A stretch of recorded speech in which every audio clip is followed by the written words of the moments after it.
Well, that wasn't exactly what I was expecting.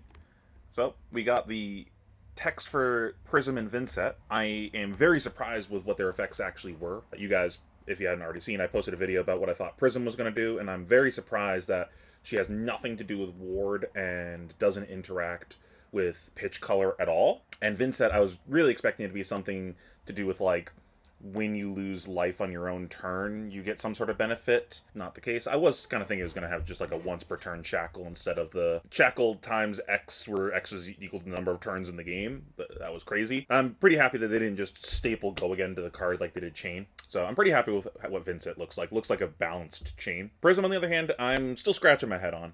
Obviously, we don't know what Figments do, but my assumption and kind of how I'm going to think about them for the rest of this video is that they're the front side of the invoke cards that she's going to get. They could be something else, like a kind of material card, kind of like a thing that you include into your deck, like a Phoenix Flame or something.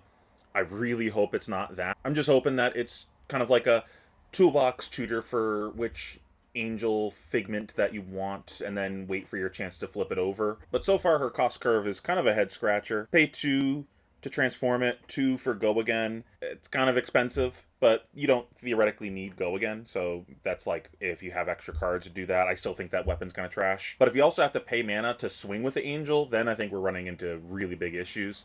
So I'm really hoping that the angels just attack for free. Some of the effects that I'm looking for in the cards that she's going to get, because that's going to really dictate how good she is, the cards that she gets, and kind of what new effects that she's able to gain access to.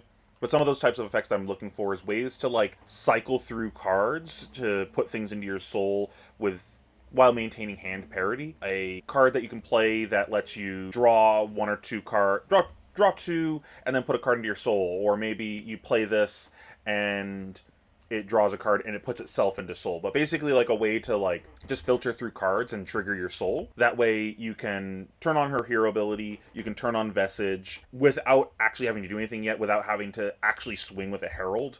So that way you're not always forced into swinging Heralds to engage with their game plan, because I think that's going to really be a big drawback of her. Like if they have a Pauper, maybe you didn't draw a Herald, or maybe it's just like not what you need to do on this turn. If we're able to trigger Vestige easily, I think that's like a really big boon for her and really fixes a lot of her cost curve problems. Having to trigger it after you've already swung with the Herald is not nearly as good. You've already spent a card to swing with that.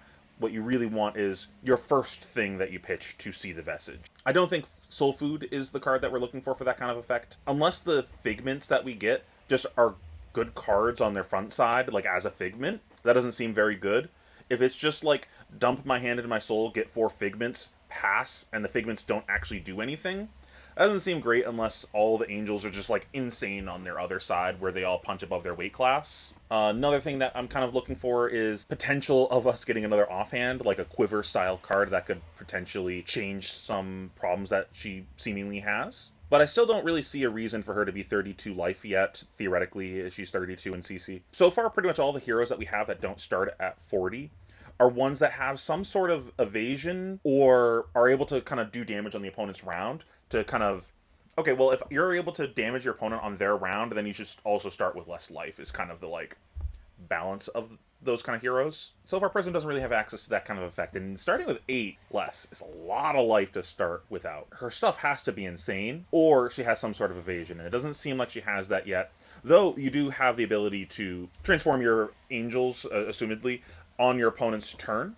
because the pay 2 to awaken a Figment is an instant, so maybe there's something there. And there's also the chance that we actually just get a different Prism in CC. There's the announcement that we're getting the reveal of Prism Awakener of Soul on the 30th. There's a chance that that's just a different card altogether. Kind of odd that there's like a separate announcement for that Prism compared to this one, not just, yeah, it's the same card, we don't need to do anything.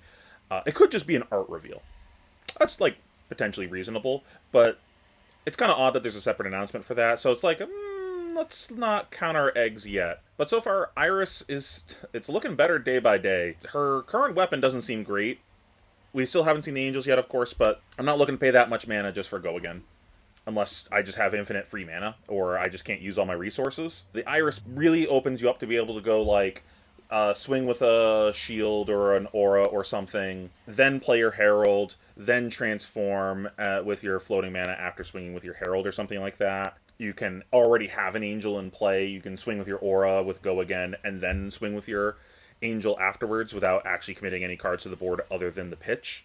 We'll have to see, but I am waiting with bated breath on what the rest of our card pool looks like to kind of fill in the holes here and solve the rest of this puzzle. I will be making some more Prism content, obviously, as time goes on, so if you guys want to kind of see my thoughts on the rest of Prism as she comes out, please stay tuned and subscribe. And if you want more content like this, I do have a Patreon. It really does help the channel of kind of giving me the resources I need and to kind of spend the time on making more videos for you guys. And as always, thank you so much for watching.